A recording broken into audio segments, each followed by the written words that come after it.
Petualangan Luffy dimulai dengan cara aneh. Ia ditemukan di dalam tong oleh Koby, di atas kapal bajak laut kejam, Alvida si gada besi. Koby yang penakut memimpikan keadilan.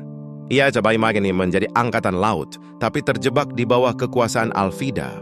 Alvida yang sombong muncul, tapi Luffy dengan jujur malah memancing amarahnya. Pertarungan pun tak terhindarkan.